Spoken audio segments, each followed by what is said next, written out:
Mari kita satukan hati dan pikiran kita.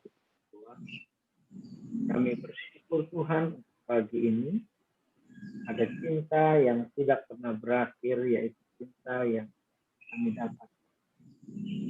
Kami bersyukur kesempatan pagi ini. Sebelum kami mulai hari ini dengan aktivitas dan kegiatan kami ingin Tuhan mendengarkan pesan dan firman untuk hari yang kami lalui dan hari-hari selanjutnya. Kami tetap memiliki hati yang bersukacita, karena kami tahu dalam sukacita ada kekuatan Allah yang selalu mengisi hari kami. Berarti setiap kami, berarti hamba-Mu, biarlah firman ini dapat berkat.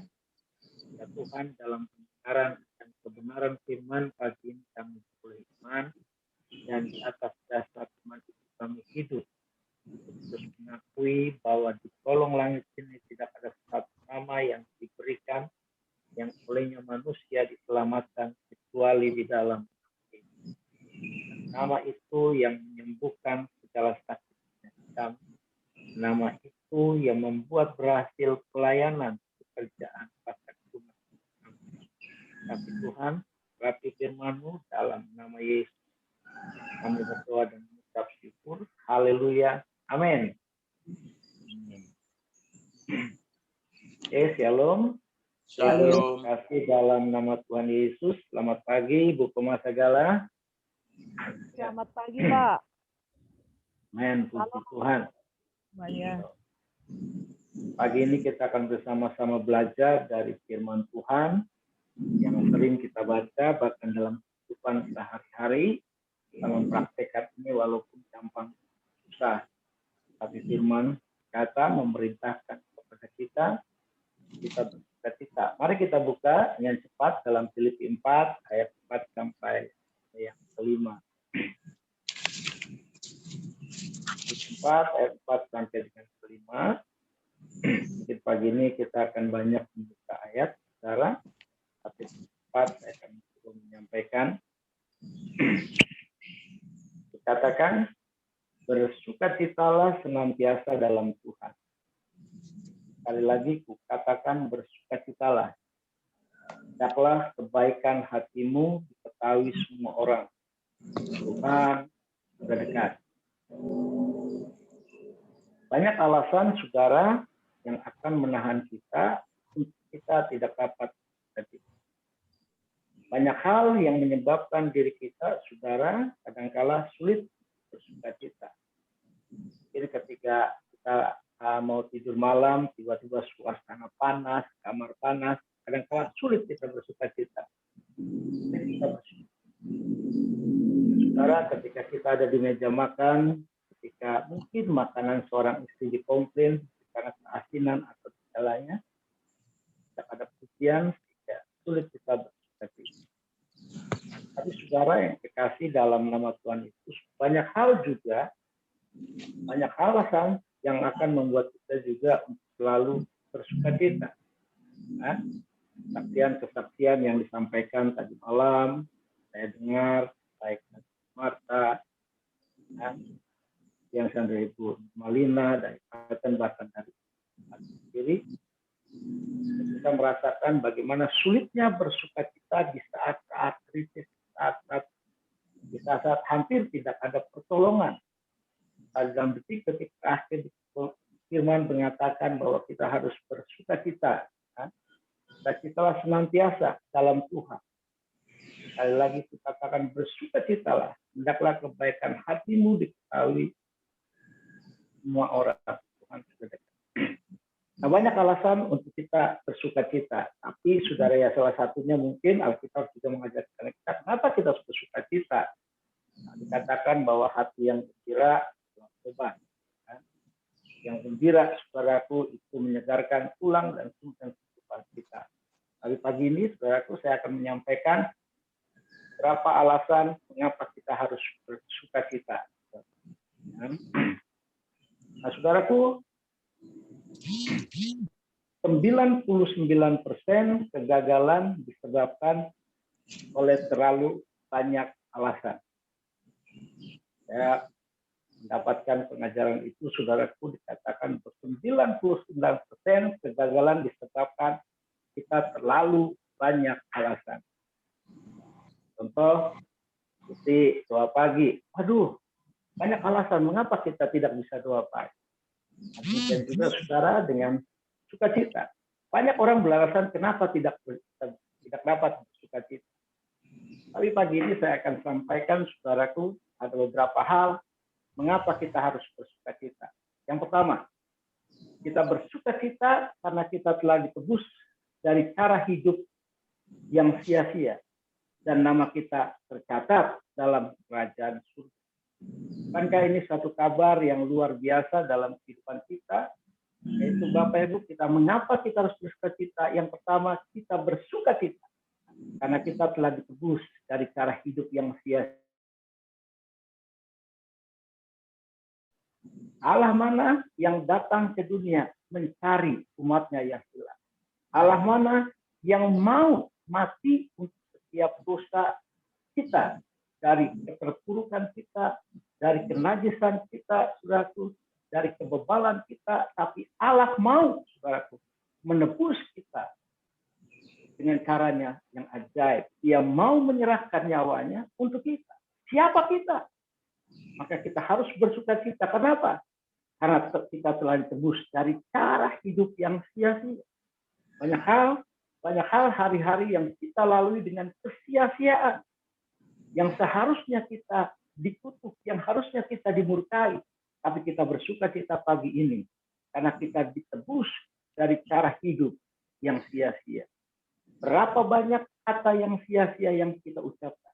Berapa banyak cara dan pola hidup kita yang tidak memuliakan Tuhan. Tetapi Allah datang dengan segala ketulusannya.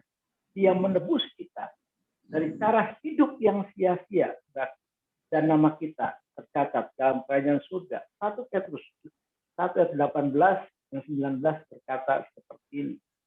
Sebab kamu tahu bahwa kamu telah ditebus dari cara hidupmu yang sia-sia, yang kamu warisi dari nenek moyangmu.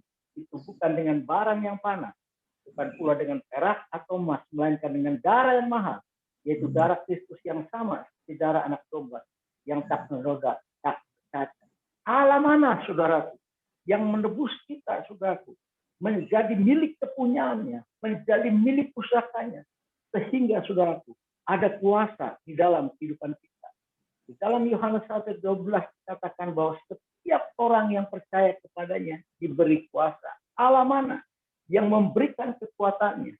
Allah mana yang memberikan segala hidupnya untuk kita orang berdosa? Maka hal itu kita patut syukuri dan kita bersukacita. Banyak alasan, saudaraku, yang akan menghalangi kita untuk bersukacita. Tapi pagi ini kita renungkan, Allah mana yang datang kepada milik pusakanya, menebus dari cara hidup yang sia-sia. Dalam Lukas 10 ayat 20 dikatakan, namun demikian, janganlah bersukacita karena roh-roh itu takluk kepadamu, tetapi bersukacitalah karena namamu ada terdaftar di surga. Lihat Bapak Ibu, jangan dalam pelayanan kita jangan cepat bangga, saudaraku. Ketika kita dalam pelayanan mungkin kita memperoleh keberhasilan. Iblis takluk pada kita, kuasa-kuasa kegelapan takluk kepada kita. Firman Tuhan, saudara, mengingatkan kepada kita dalam Lukas 10:20, namun demikian, janganlah bersukacita karena roh itu takluk kepadamu, tetapi bersukacitalah karena namamu ada terdapat di surga. Mungkin pada suatu hari kelak, waktu sangkakala dibunyi dan kitab kehidupan itu dibuka, dicari nama. Coba Pak Haloman Uli, ada nggak dalam daftar kehidupan? Dicari, sudah. Sampai lembaran terakhir. Oh, ada. Haloman Uli di urutan terakhir. Hampir nggak ada, tapi ada. Dan sukacita. Karena nama kita terdapat di dalam kerajaan surga. Jadi saudara, apapun yang terjadi dalam hidup, apapun situasi lingkungan, apapun opini publik tentang hidup, engkau harus tetap patut bersukacita. Karena engkau telah ditebus dari cara yang hidup sia-sia. Dan saudaraku, nama kita, ketika kita percaya percaya kepada Yesus, Juru Selamat kita, hari itu juga, detik itu juga, nama kita semua yang ada di Zoom ini, bahkan orang-orang yang kita kasih, terdaftar di dalam kerajaan sorga. Maka jangan pernah sia-siakan hidupmu untuk terus bersuka cita dalam segala keadaan. Maka dalam Saudaraku Filipi dikatakan dengan tegas sekali lagi, sukacitalah senantiasa dalam Tuhan. Sekali lagi kukatakan bersukacitalah. Karena sekali lagi katakan bersukacitalah. Karena tidak ada alasan untuk kita tidak bersukacita. Karena Dia sudah menebus kita dari cara hidup yang sia-sia. Dan nama kita terdaftar di dalam kerajaan surga. Lalu yang kedua, saudaraku, alasan mengapa kita harus bersukacita. Yang kedua, kita bersukacita karena Tuhan menjadi penerang abadi bagi kita. Dan nama kita tetap terlukis di telapak tangannya. Dan Tuhan tidak pernah meninggalkan kita. Dalam Yesaya 60 ayat 19 sampai 20 katakan, bagimu matahari tidak lagi menjadi penerang pada siang hari.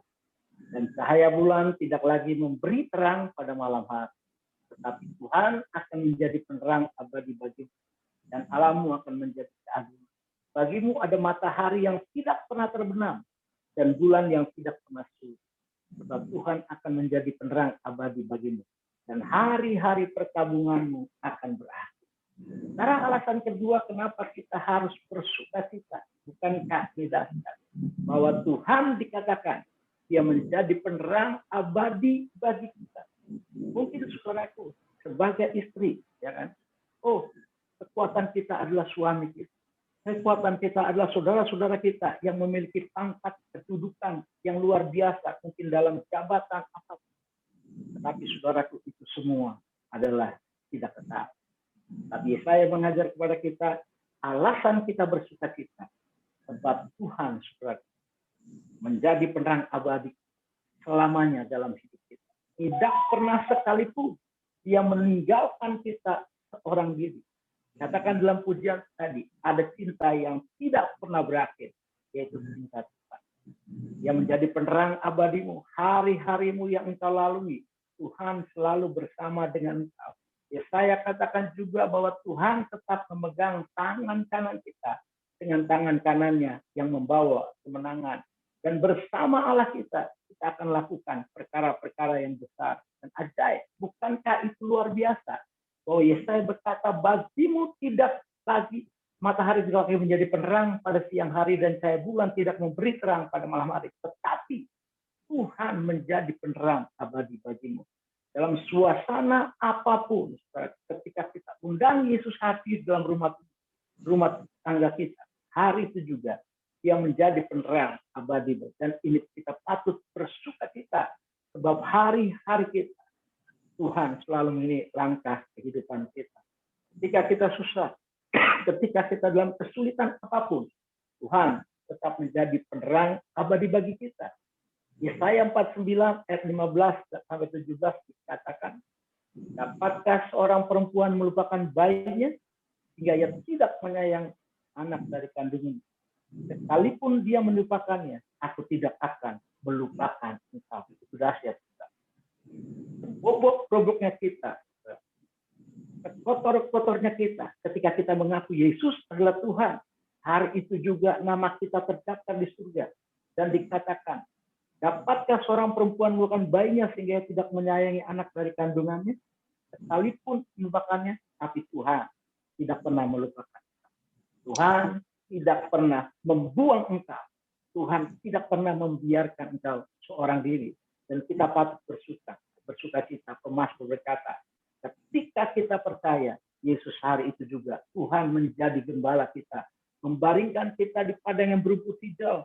Membawa kita ke air yang tenang, saudaraku. Itu hal yang luar biasa yang patut kita bersuka cita. Kenapa, saudaraku? Penerang abadi Yesus Tuhan kita. Dia tidak pernah meninggalkan kita. Dan bahkan saudaraku, Dia tidak akan pernah melupakan kita. Lihat, aku telah melukis engkau di telapak tangan, tembok-tembokmu tetap di ruang mata. Jadi jangan pernah merasa bahwa engkau berjalan sendiri, saudaraku.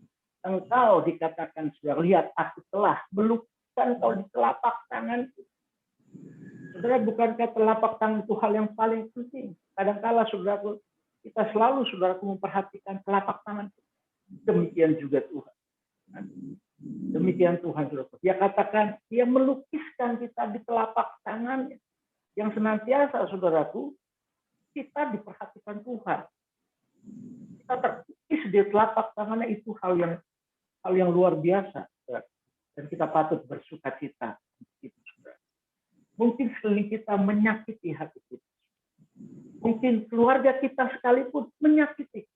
Karena saudaraku, realita hidup kan seperti ini, saudara. Kalau kita banyak uang, kalau kita memiliki harta yang banyak, biarpun dia bukan saudara, akan mengakui kita sebagai saudara. Tapi saudaraku, ketika kita tidak punya uang dan tidak punya segalanya, satupun saudara, tidak ada yang nongol ketika kita dalam kesulitan. Tetapi Tuhan, saudaraku, berkata kita bersuka cita. Dia tidak melupakan kita dan kita tetap terlukis. Dia tidak peduli engkau kaya atau miskin. Dia tidak peduli engkau berpuluh tidak. Tetapi ketika kita mengakui Yesus sebagai Tuhan dan Juru Selamat kita, kita terlukis di telapak tangan. Dan tembok-tembok kehidupan kita tetap di ruang matanya. Artinya, di dalam setiap sisi kehidupanmu, Tuhan selalu bersama dengan engkau. Mungkin ada saat-saat engkau merasa sebagai seorang ibu berjuang sendiri dan tanpa suami. Tapi ingat, Tuhan tetap saudaraku melihat lukisan wajahmu di telapak tangannya dan selalu siap memberkati. Dalam segala keadaan dan dalam segala apapun, dia tetap saudaraku melihat telapak tangannya di mana terlukis wajah dan hidup kita. Dia tidak pernah membiarkan kita seorang diri. Lalu dikatakan surah Yesaya 49 ayat 15, 17 juga, orang-orang yang membangun engkau datang bersegera, tetapi orang yang merombak dan merusak engkau meninggalkan engkau. Jadi saudaraku, jangan engkau pernah punya perasaan ingin membalas dendam dengan orang-orang yang mungkin saudaraku menghina atau menyakiti hatimu. Tenang saja saudaraku. Karena ketika engkau tetap percaya kepada Tuhan, Tuhan akan menjadi matahari yang tidak pernah terbenam. Tuhan akan menjadi penolong abadimu yang selalu berada bersama dan berjalan dalam setiap aspek kehidupan. Lalu yang ketiga, saudaraku, alasan mengapa kita harus tetap bersuka cita. Katakan pada yang ketiga, saudaraku, alasan mengapa kita harus tetap bersuka cita. Kita bersuka cita karena kita terus hidup benar dan terus menyelaraskan hidup kita dengan Tuhan. Maka sampai masa tua kita akan tetap bertunas dan terus bertumbuh. Dan Tuhan tetap menggendong kita. Apa itu bersuka cita? Dalam Mazmur 92 ayat 13 sampai 16 berbunyi demikian. Orang benar akan bertunas seperti pohon korma. Akan tumbuh subur seperti pohon alas Libanon. Mereka yang ditanam di bait Tuhan akan bertunas di pelataran Allah kita. Pada masa tua pun mereka masih berbuah menjadi gemuk dan segar untuk memberitakan bahwa Tuhan itu benar, bahwa Ia gunung, batuku, dan tidak ada kecurangan. Hari ini mungkin kita merasa, aduh semakin tua, jari-jari tangan kadangkala mulai kaku, leher kalau bangun tidur mulai pegel-pegel, pinggang kalau banyakkan duduk mulai sakit, ya kan? Berjalan sedikit, kecapean sedikit sudah lemah. Firman Tuhan berkata seperti ini, saudaraku, dikatakan bahwa mereka yang ditanam di bait Tuhan akan bertunas di pelataran kita. Pada masa tua pun mereka masih berbuah. Haleluya, saudara. Ya, tetap semangat, saudaraku. Jadi kan dikatakan pada masa tua pun mereka masih berbuah menjadi gemuk dan segar. Ya, saudaraku. Segar. Jadi jangan pernah, saudaraku, katakan, aduh udah tua, udah nggak bisa. Perkatakan yang baik. Kalau kata-kata itu doa, maka katakan, aku kuat, aku sehat, aku akan berbuah, aku akan sembuh. Katakan yang luar biasa, saudaraku. Kita patut bersuka cita, saudaraku. Firman-Nya tercatat. Sampai pada masa tua pun mereka masih berbuah menjadi gemuk. Artinya sampai masa tua pun kita bisa terus menjadi berkat bagi banyak orang.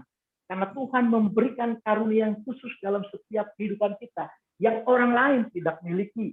Jangan pernah iri dengan talenta orang. Jangan pernah iri dengan karunia orang. Tuhan menyediakan talenta yang khusus yang orang lain tidak miliki dalam hidup kita. Tadi katakan, sampai pada masa tua pun kita masih berbuah menjadi gemuk dan segar. Perkatakan bahwa kita akan terus menjadi berkat dalam setiap kehidupan kita. Lalu Yesaya 46 ayat 4 berkata, sampai masa tuamu, aku tetap dia. Ya, Yesus tidak berubah. Dari engkau muda sampai tua, Yesus tidak pernah berubah. Dia katakan, dan sampai masa putih rambutmu. Enggak ada putih, membotak dikit ya. Masa putih rambutmu. Aku menggendong kamu. Aku telah melakukannya. Jadi katakan, dan mau menanggung kamu terus. Tidak setak. Pertolongan Tuhan tidak pernah berhenti. Terus sampai masa tua kita. Aku mau memikul kamu dan menyelamatkan kamu. Hari ini saudaraku tidak ada alasan untuk kita tidak bersuka cita, saudaraku.